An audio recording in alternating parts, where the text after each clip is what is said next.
Творческому человеку всегда нужно бывает вдохновение. Вот это мое вдохновение, это творческие силы, которые я черпаю от детей. Они получают знания от меня, я получаю поток креатива от них.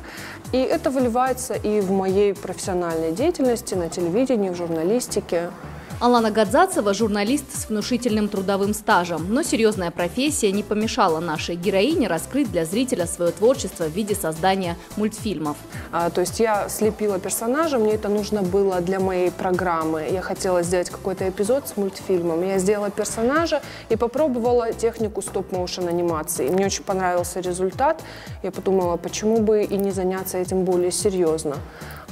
Через какое-то время уже стала изучать технологии, техники и набрала группу. Вернее, я проводила мастер-классы первоначально, потом набрала группу и стала передавать свои знания уже детям.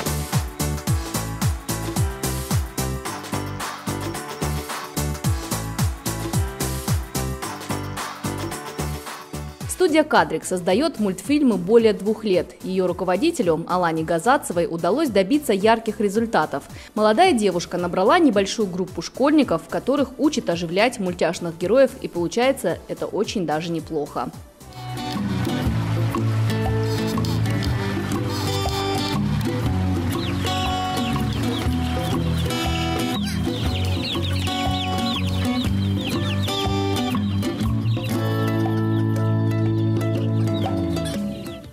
Каждый мультфильм начинается с идеи. Нужно придумать персонажей и сюжетную линию. Затем героев будущего мультфильма лепят из пластилина.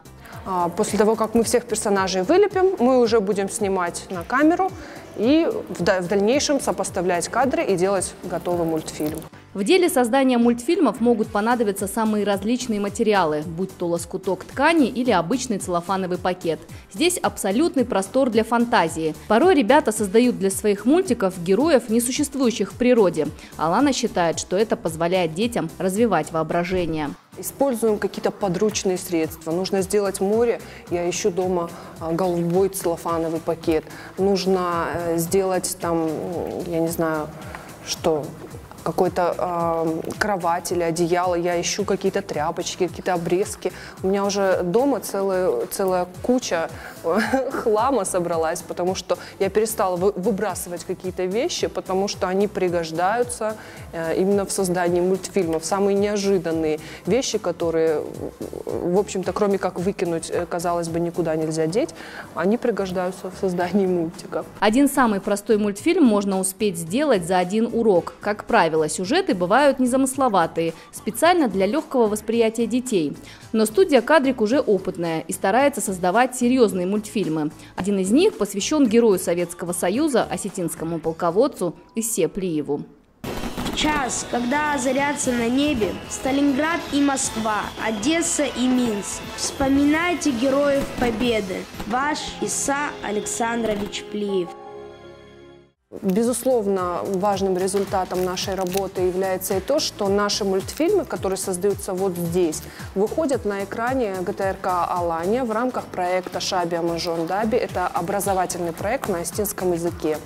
И мы лепим мультфильмы, которые обучают осетинскому алфавиту, и параллельно сами узнаем какие-то слова и учимся. То есть таковы результаты.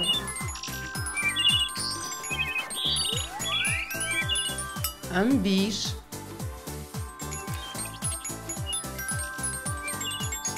амбал. Студия «Кадрик» очень маленькая, а искусству создавать настоящие мультфильмы учатся всего 5 человек. Занимается группа на базе Национальной библиотеки, где им предоставляют помещение абсолютно бесплатно. Руководитель проекта Алана Гадзацева уверена, что главное – желание и стремление. Все остальное обязательно получится.